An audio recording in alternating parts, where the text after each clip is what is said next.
warahmatullahi wabarakatuh. Nahmaduhu wa nusalli wa nusallimu ala rasulil karim wa ala alihi wa ashabihi ajma'in. Rabbi shrah li sadri wa yassir li amri wahlul 'uqdatam min lisani yafqahu qawli.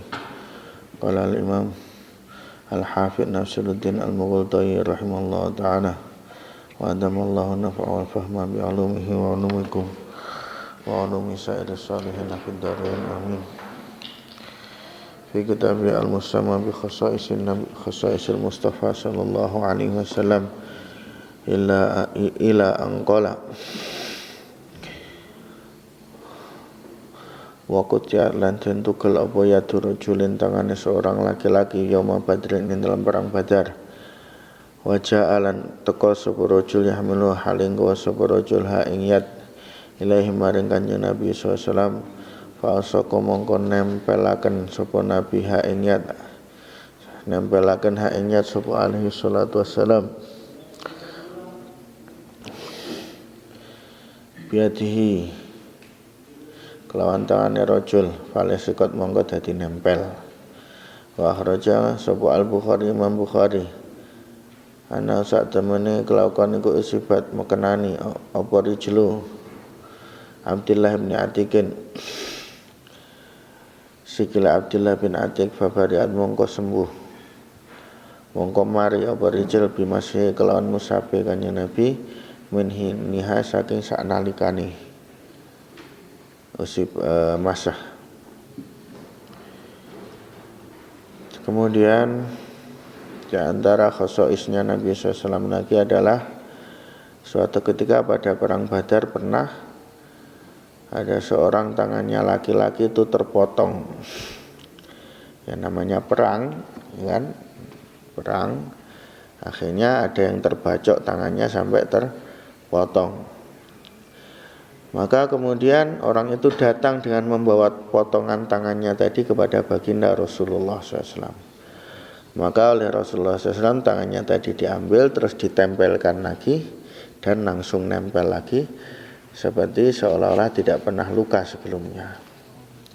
Langsung sembuh bisa nempel.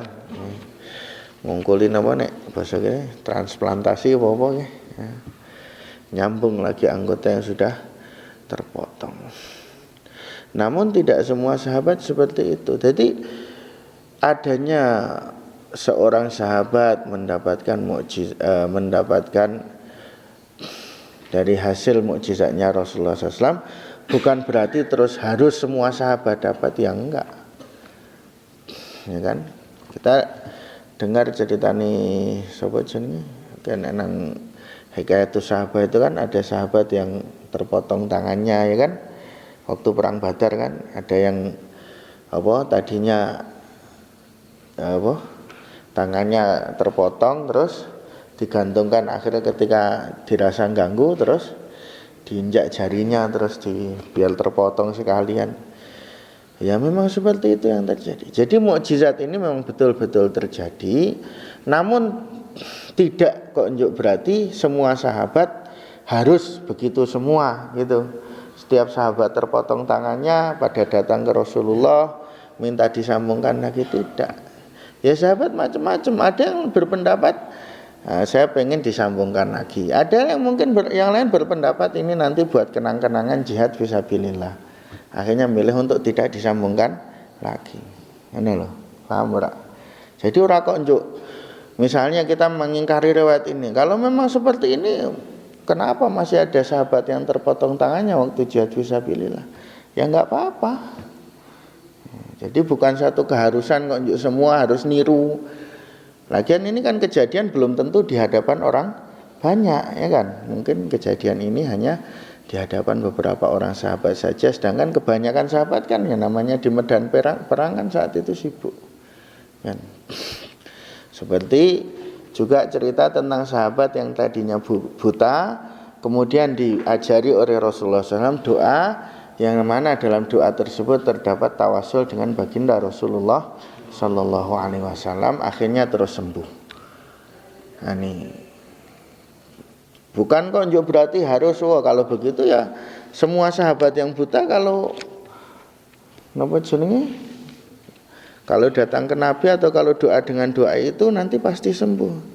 Ya iya. Tapi ini bukan merupakan suatu kelaziman. Nah, bisa saja dikabulkan, bisa saja nggak dikabulkan karena sebab-sebab yang lain, ya kan? Namanya suasana bisa saja berubah. Sahabat ini mungkin sedang tawajuh, sahabat yang lain lagi nggak tawajuh, ya kan? Atau ada istijal atau ada unsur-unsur yang lain. Atau sebagian sahabat yang buta lebih memilih untuk napa? Pahala butanya di akhirat daripada sembuh di dunia. Ya kan? Dan seringkali orang datang pada Rasulullah mengadukan penyakitnya, maka Rasulullah SAW menawarinya, kalau kamu boleh milih, apakah milih sabar dengan penyakitmu, aku janjikan surga, atau kamu milih tak aku doakan untuk sembuh. Maka banyak sahabat yang memilih apa? Sabar saja, ya kan? Jadi tidak merupakan suatu kelaziman. Intinya hadis ini atau cerita ini adalah cerita yang sabit, ya kan? Dan adanya lawazim yang diilzamkan tadi itu tidak merusakkan kesabitan daripada mukjizat ini. Rajal Bukhari, Imam Bukhari mentarid bahwa sesungguhnya kakinya Abdullah bin Atik itu terkena atau sakit, ya. Bahkan kalau dalam riwayat lain, riwayat dikatakan patah tulang sebetulnya. Maka dia menjadi sembuh dengan saat itu juga dengan usapan baginda Rasulullah SAW. Dia Abdullah bin Atik ini waktu itu sedang dalam misi untuk membunuh salah seorang Yahudi, ya. Salah seorang Yahudi yang mana Yahudi itu senantiasa memprovokasi, menjadi provokator untuk memerangi baginda Rasulullah Sallallahu Alaihi Wasallam.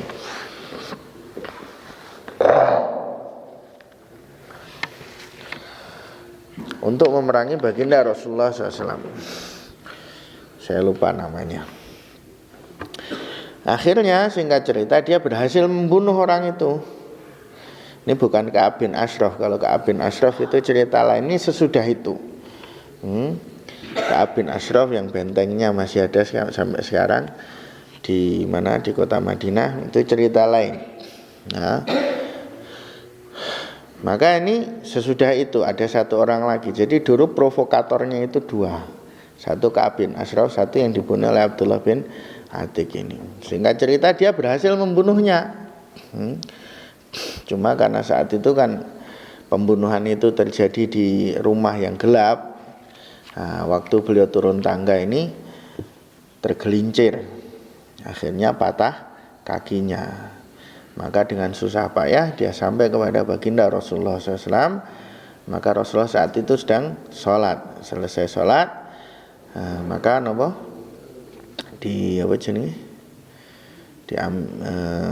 disowankan lah, ya. Maka oleh Rasulullah SAW diusap kakinya ini, langsung sembuh saat itu juga. Langsung sembuh. Wa akhbaran ngabari sapa Nabi sallallahu alaihi wasallam bimasaril musyrikina, kelawan tempat jatuhnya atau tempat tewasnya wong musyrik fi Badrin ing dalam perang Badar. Hadza utawi iku masra'u fulanin, dadi nggon matine fulan, wa hadza iku masra'u fulanin. Falam ya'tu mongko ora ngliwati sapa wahidun satu minhum saking musyrikin masra'ahu ing tempat jatuhnya musyrik wahid alladzi kang masra' sama kang ngarangini sapa nabi hu ing ladzi. Rahu sapa Muslim, Imam Muslim. Wa akhbara lan ngabari sapa Nabi sallallahu alaihi wasallam bi anna Ta'ifa, kelan sak temene satu golongan min ummatihi saking umat Nabi iku yazuna bakal padha merangi berperang sapa Taif fil bahri ing dalam lautan kal muluki kadene raja-raja alal asirati ing atase apa jenenge singgasanane dampar kenconone. Wa anna ummah haramin an sak temene ummah haram khalatu Anas bin Malikin, ya bibiknya Anas bin Malik iku minhum termasuk saking umat atau Taif. Fakana mongko ana apa kejadian niku kadzalika kadene mengkono lah minhum. Terus pada waktu perang Badar, maka Nabi SAW mengkabarkan atau mengasih tahu di mana saja tempat-tempat matinya orang musyrik. Ya, ini pemimpin-pemimpin orang musyrik ini oleh Rasulullah sudah dikabarkan. Nanti Abu Jahal akan tewas di sini, Fulan akan tewas di sini, Fulan akan tewas di sini, Fulan akan tewas di sini. Nah, ada lebih dari kurang lebih 24 atau berapa itu pemimpin-pemimpin Quraisy yang mati di perang Badar, semua adalah dikabarkan oleh Nabi SAW tentang tempat tewasnya mereka. Cara matinya macam-macam, tapi ternyata tempat matinya nggak ada yang lewati itu. Yang Rasulullah sebut ini di sini ya di situ betul. Walaupun ternyata dia terlukanya di tempat lain, lari-lari sampai situ baru mati ada. Tapi kalau tempatnya tidak ada yang kelewatan. Kalau cara matinya macam-macam. Kalau tafsir tentang cara mati kayak Abu Jahal itu nggak langsung mati. Ya kan, kalau di Hikayatus Sahabah diceritakan tentang bagaimana pembunuhannya kan rada angel toh. Ya kan.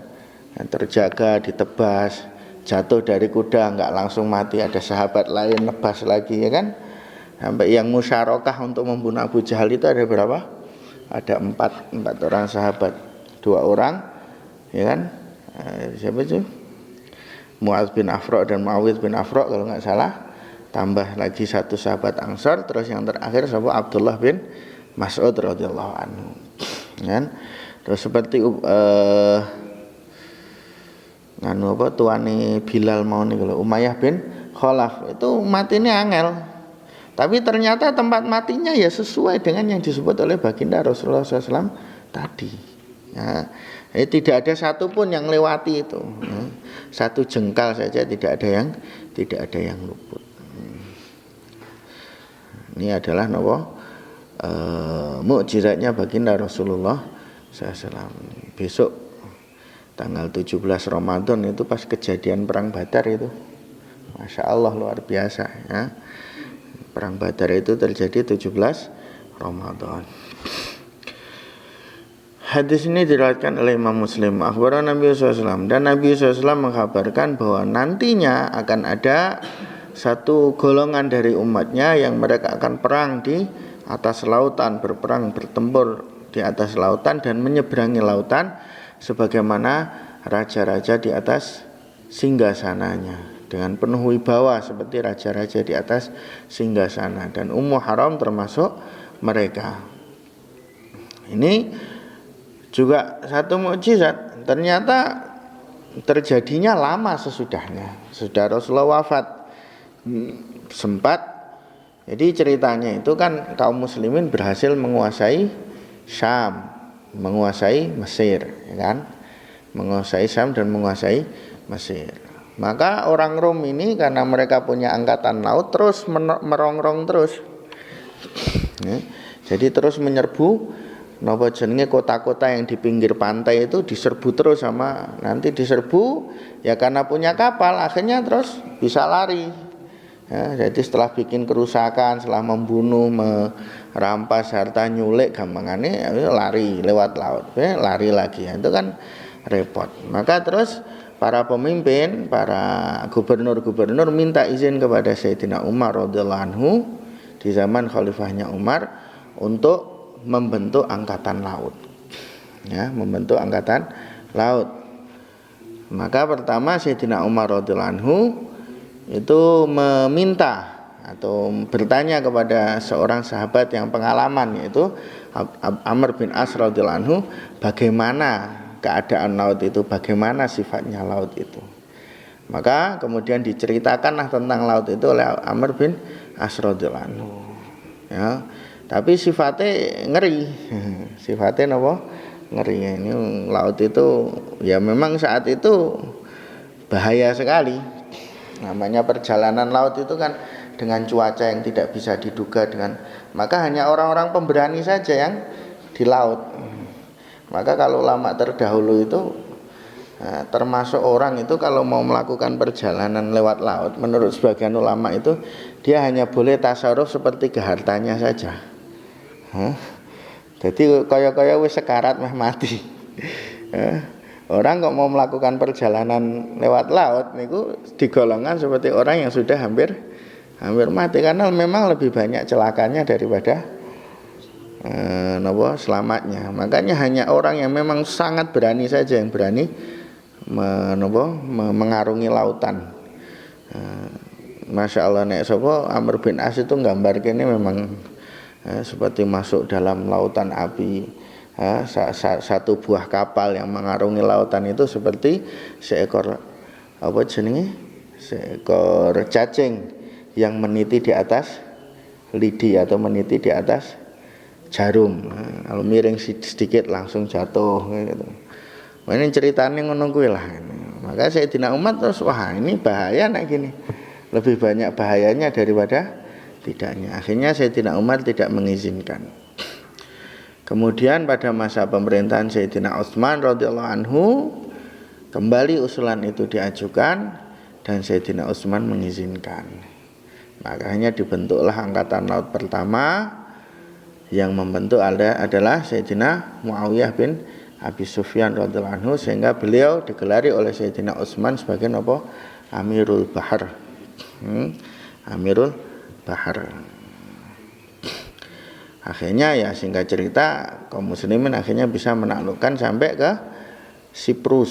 Siprus itu sekarang satu negara. Ya negara namanya Siprus juga di dekatnya Yunani. Dan sampai macam-macam, Masya Allah.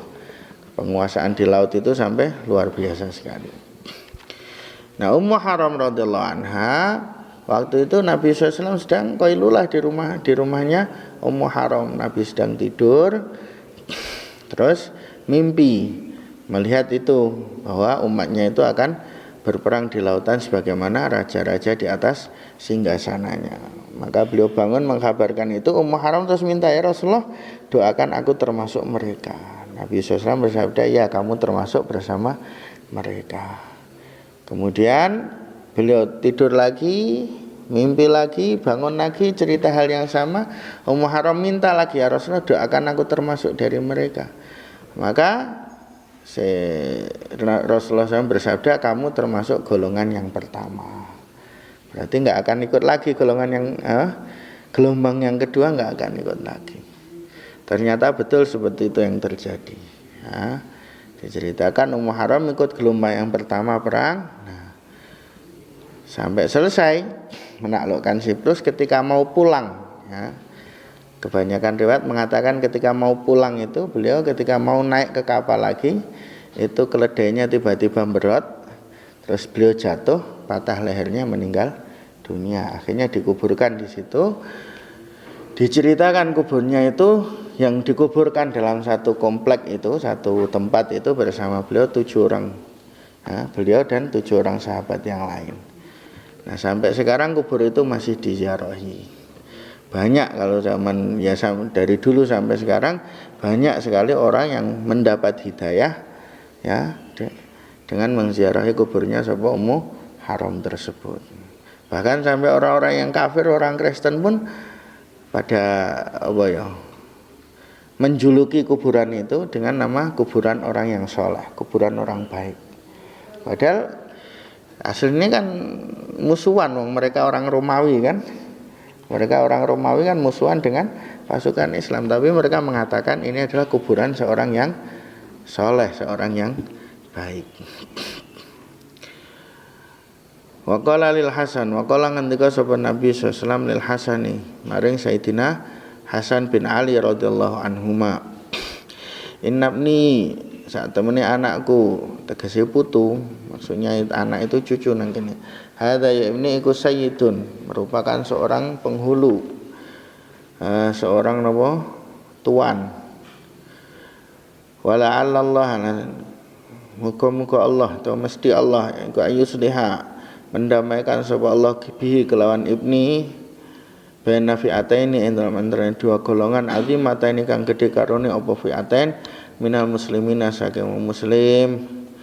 Fasalama mongko menyerahkan sapa Sayyidina Hasan al-amra ing perkarane, yakni masalah kekhalifahan atau kepemimpinan li Muawiyah maring Sayyidina Muawiyah. Ruang riwayatake hadis sapa al-Bukhari, Imam Bukhari. Nabi SAW menyifati Sayyidina Hasan dengan mengatakan innabni hadza sayyidun, sesungguhnya anakku ini adalah sayyid atau penghulu atau pemimpin. Jadi memutlakkan kata anak bagi cucu, bagi keturunan itu ya biasa gitu. Bukan termasuk ingkar dengan nasab. Nah, aku saiki bilang misalnya aku putrane Mbah Romo Agung ya ora salah. Gitu. Ora salah karena itlak yang seperti ini biasa. Wala 'alalla ayuslabi baina fi'ataini 'azimatain minas muslimin, dan Allah nanti akan mendamaikan dengan asbab anakku ini atau di asbab cucuku ini, nanti Allah akan mendamaikan di antara dua golongan yang besar di antara orang muslim. Ini menunjukkan bahwa konflik atau pertempuran yang terjadi antara Sayyidina Ali yang kemudian diteruskan oleh Sayyidina Hasan dengan Sayyidina Muawiyah, itu adalah pertemuan yang terjadi di antara dua golongan dari kaum muslimin. Dengan pengakuan dari baginda Nabi SAW sendiri mengatakan dua golongan itu adalah dua golongan orang muslimin. Ya, maka walaupun ya gampangane napa jenenge bukan gampangan ini. Ulama ya akhirnya memberikan gambaran atau memberikan garis batas bagi kita semua bahwa apa yang terjadi di kalangan sahabat itu kita tidak boleh membahasnya.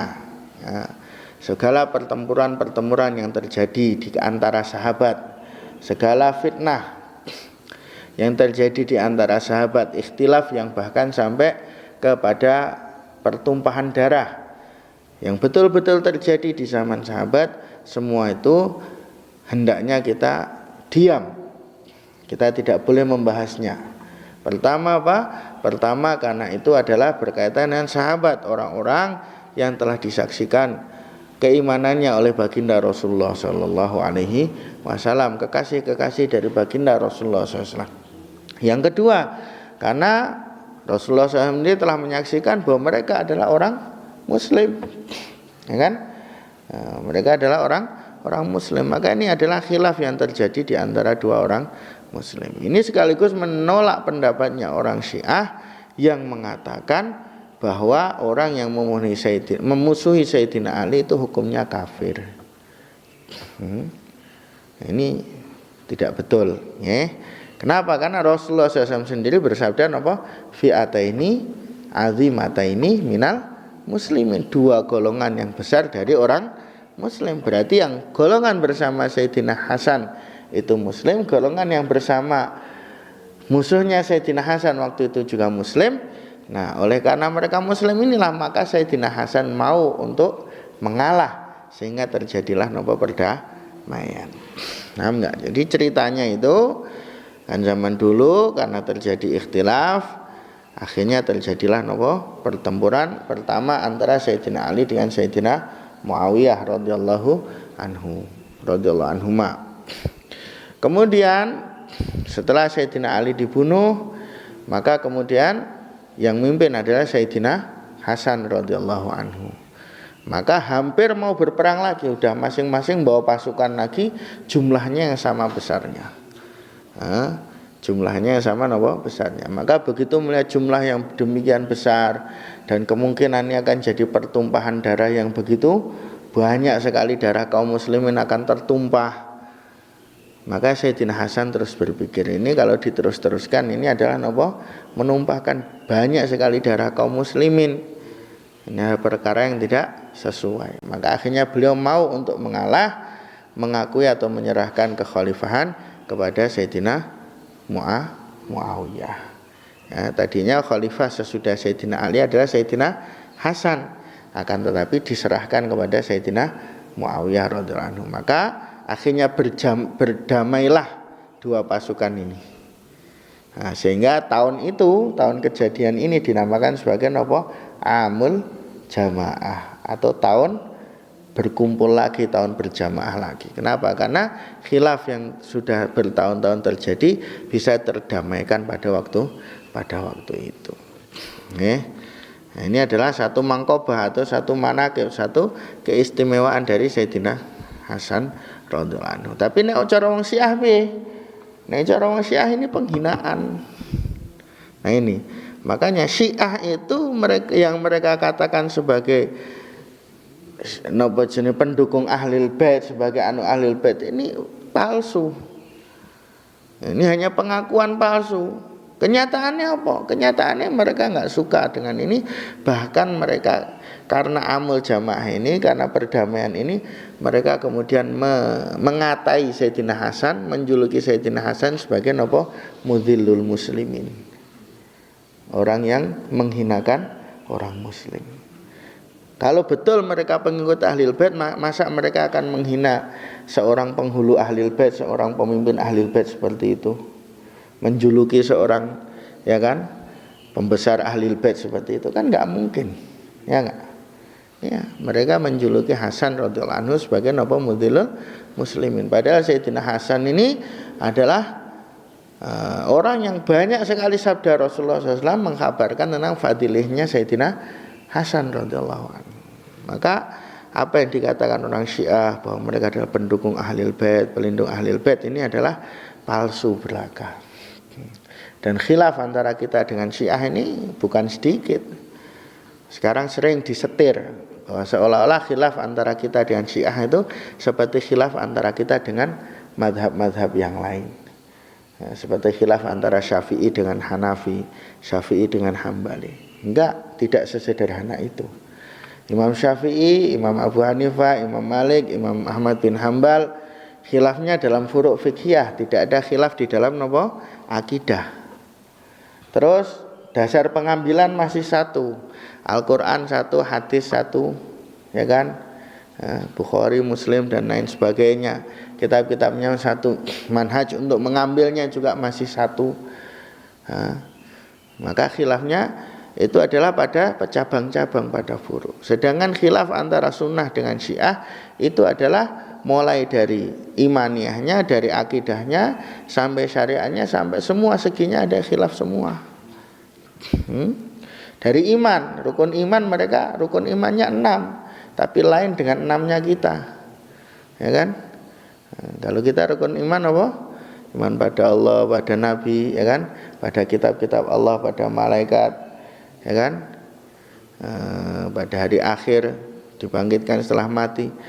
Kalau mereka 4 itu sama, 2 yang berbeda, yaitu tentang imamah dan imamah dan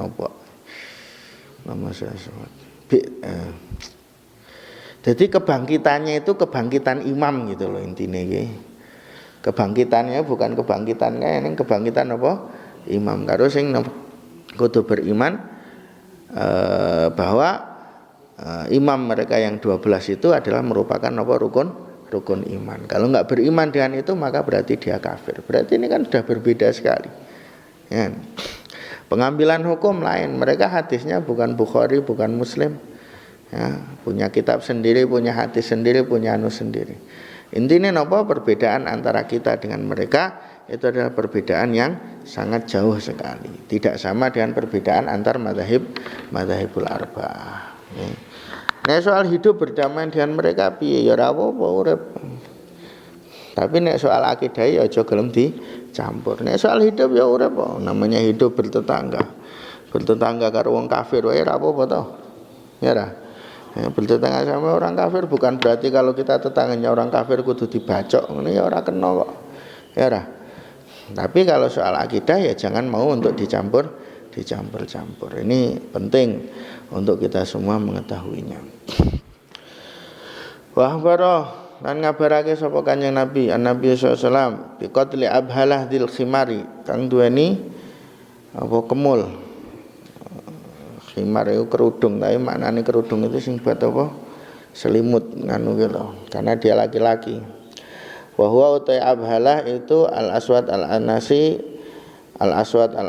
al-Kadzab kang banget goroy lailata qatli ing dalam dinane kematiane Aswad Anasi wa biman lan ngabariki kelawan wong qatala kang mateni sapa man hu ing Aswad bison'a ing dalam tanah Son'a al-Anasi seorang pendusta pada hari kematiannya dan tentang siapa yang membunuhnya. Jadi